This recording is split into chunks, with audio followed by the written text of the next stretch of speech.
ಹೇಗೆನಾ कि बिहड़ बाज हंस के सवारी बिहड़ बाज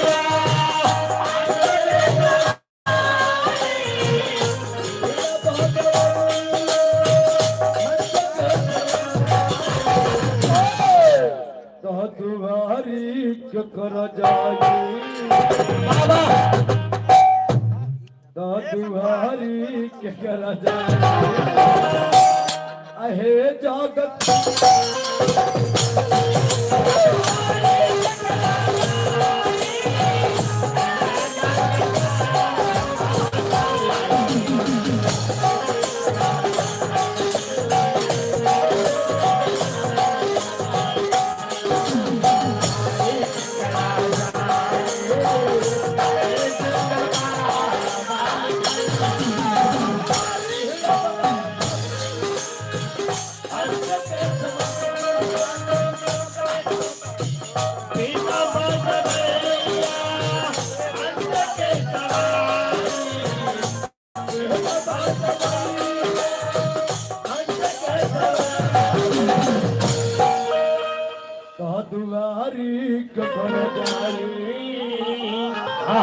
तुमको पीठ बजर गुरुजी तू अंतरा करे ए ब्याजी कि हर दुआरी के कर जाए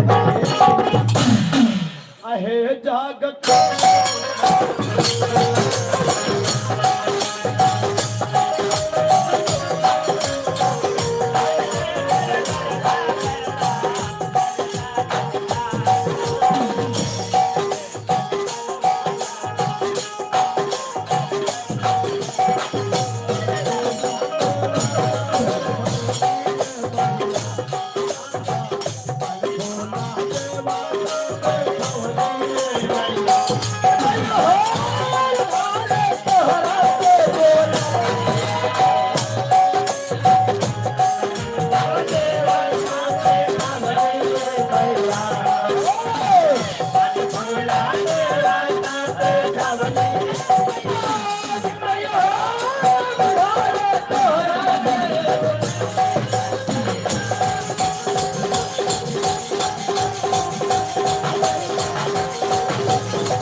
बोला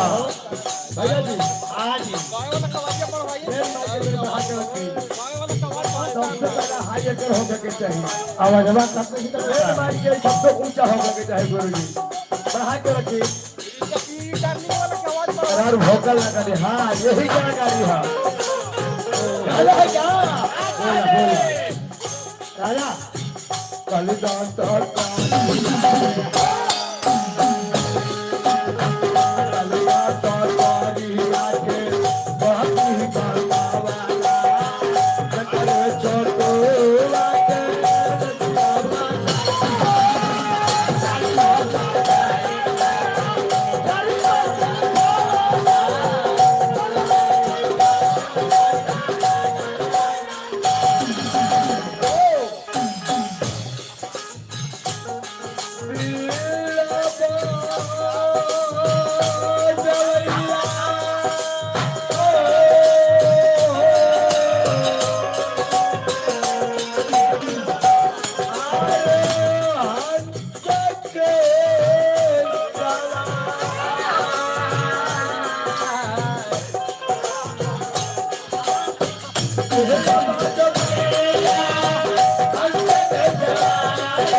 दुआरी के कर जाई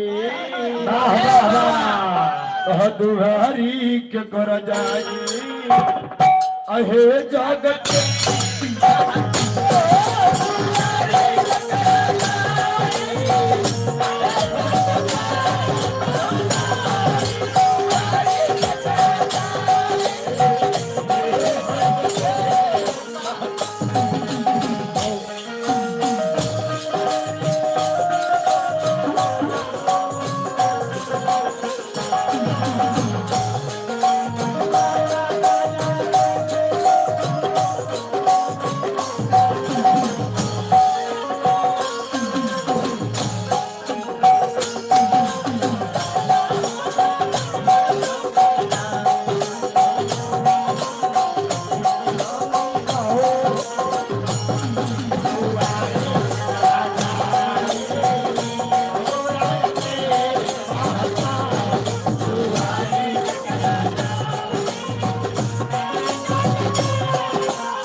दंगना तले में आजा ए आवाज अब वही तो हमनी के भक्त भक्ति के भाव लागल हा हां माई के दरबार में चले कहा रिटर्निंग का आवाज देखो देखो मैं देखो चुंदरी होई निकाल ला जाता है वजह से निकालना लोग काई के ब्यास के मार रंगो नहीं खका रे डालना जी बोलो तो माइक में ताला मिला है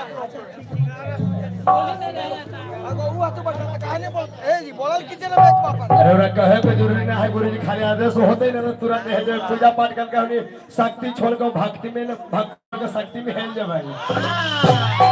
बोल चलिए हमनी के मां के दरबार में भक्त भक्ति पहुंचा रहा तो पहले के गीत रहल हा गुरुजी एगो अब के गीत हो गइल हा पहले ये गीत रहल हा कि हमनी के माई बहन गावत रहली ना सुंदर लागत रहल हा लेकिन एगो अब के गीत गुड्डू भाई जितने फुहर गवाता उतने हिट हो जाता ना कहले है का कि हम लगनिया बेने का मरदा मनबे करतौ के लाल ए छौड़ी मनबे करतौ के तेरा छोड़ के काम पर त जकरा छोड़ के जब ही वो छोड़ा कर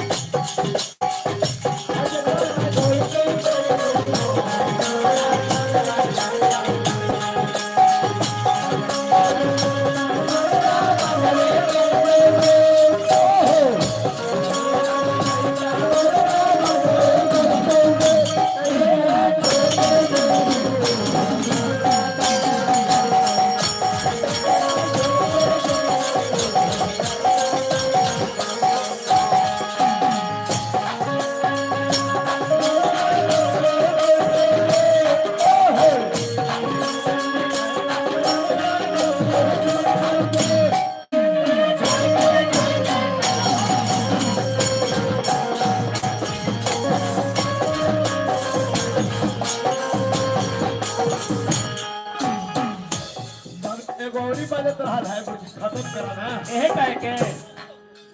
ई सब मत लाइन देखावे थी तो तू बीट कहला बजावी था तना ए गौरी के हाथ रहल है गुड्डू भाई जी ये हरे आई हो दादा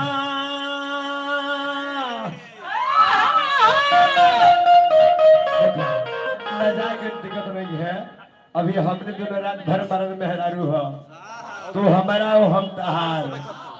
तो इससे लजाए को जरूरी नहीं है कला दिखावे के चीज हो अब तो हम हजाज पूर्वक बनबे कोई नहीं है कि हमारे सेटिंगे नहीं की है एक डोंगीला हमारा कौन नहीं खजाना दिया बाकी बाजार कौन नहीं खजाना दिया या कोसमा कौन नहीं खजाना दिया ये मामन कौन नहीं खजाना लेकिन मजबूरी है कि सेटिंग नहीं की है मजबूरी तो हमरा ई भइल बा तो ना तोरो फैलले हाउ कोची चाचा नाम नाम एगो औरी लाय बजंत रहल हो हां कि हरे आई हो दादा हरे आई हो दादा तमे हरी मिलल बिया हमारो के गाई हो दा दिल पे दूरी बना के रखे मेरा भी खड़ा हो रहा है रोआ सही बात कितना सुंदर बोलत रहनी है ये सब दुमनिया भाषा भोजपुरी के दुमनिया हाँ ये सब बोले के मौल चीज है ना लेकिन हमनी के कहे कहा का कि हरे मोरम होइया हावे ना ला ला खोता साबा गुण से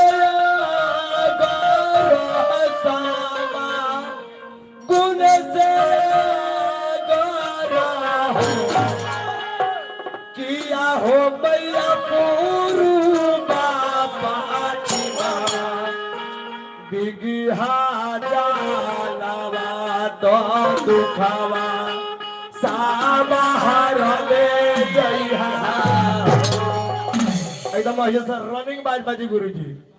एकदम रनिंग बाजी चाहे तारा जितना क्षमता होता रनिंग फास्ट बजई है यही बाजा करे के बाजा कहल जाला एकरे नाल बाजक में एकरे में चिन्हा लन लोग ना कहले है का कि मोर मैया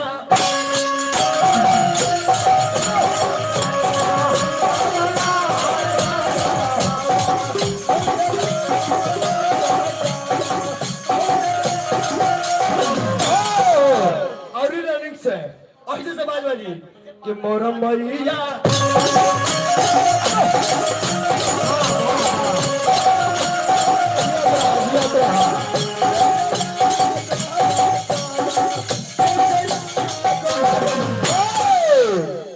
तो किया हो मेरा पूर्व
बड़े भैया की तरफ से बड़े बड़े रुपए का पुरस्कार है चरण में गोल छू के गोल लग रहा है आशीर्वाद का चढ़ा रही मन पर चढ़ा बने रहो आज तो भी रहिए ठाट लगल है गुरुजी अब देखे के मल है गुरुजी सही कहते बिलास चाचा एकदम हमर कलाकारी रोनी है फील्ड से खाली करे के चाहत रानी आप बुला के आज सब भी रहिए ठाट लगल है कि हर जब जब बोल है मई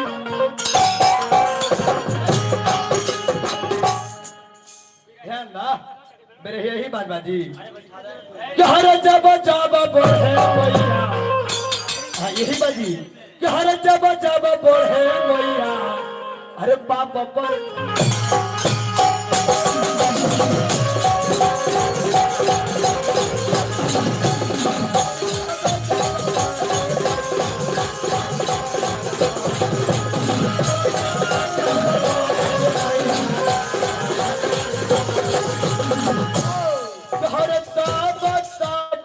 हलो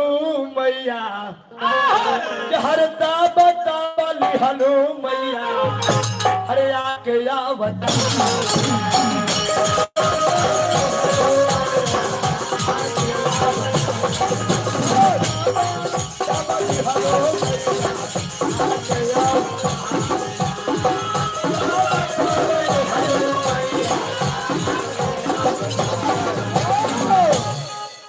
जैसे क्षमता के भाव कमे कमे में कि हर गुरु विकास हम और लिखल बचारवा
कि मैया बेस बेस कि मैया आंजनी के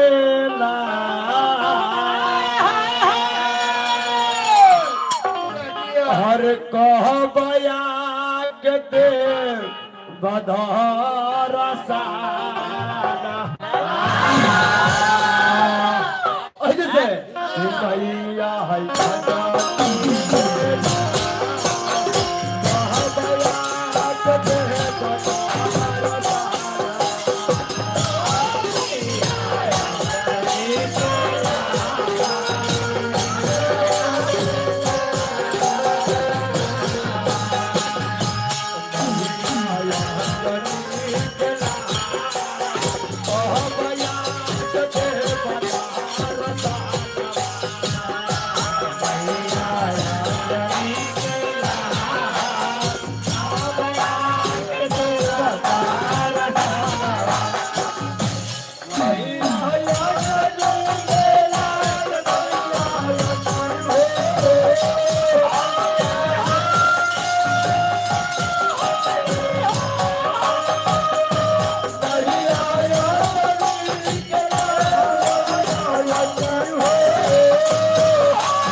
सुंदर हो रहा है लेकिन तनी सो पीठ में खाली ध्यान दे रहा कहला कहा लहंगा धरा लहंगा धरा कहला कहा हर धर्म के कहा आहो आशा हो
कि हर प्रेम सबो होला हो जवान भैया इन नारदी गौ नहीं है या स्टेट शो नहीं के है ना गुरुजी इस समय करेजा से जोड़ लगावे के चाहते रहे अच्छा सही था ठीक है अगर आवाज से चाहिए होते घबराए की जरूरत नहीं है गुरुजी एक उड़ान बोल के फिर अपनी चिंता में है जाई देखा भैया रे बेस के थोड़ी सा रेस्ट जगा दी गुरुजी बड़ी सुंदर सॉन्ग है राहुल कहले है कहा जो हर प्रेम भा सब होला हो जवान हर सारा धर्म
बड़ी सुंदर सेवा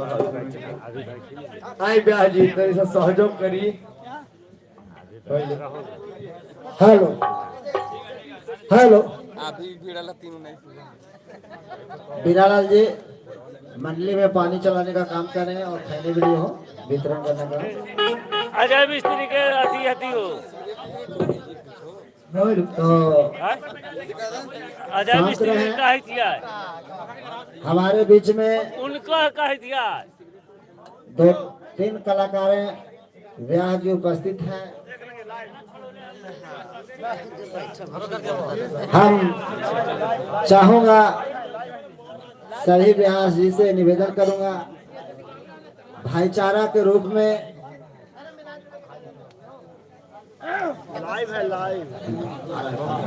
दोस्त के रूप में मित्र के रूप में आज का जो कार्यक्रम है सफल बनाने का काम करेंगे और हमारे दर्शक गण को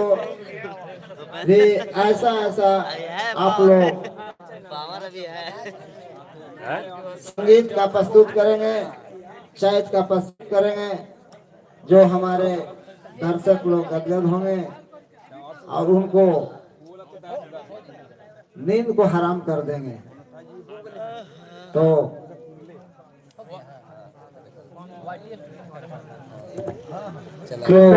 मंडली में पानी लाने का कष्ट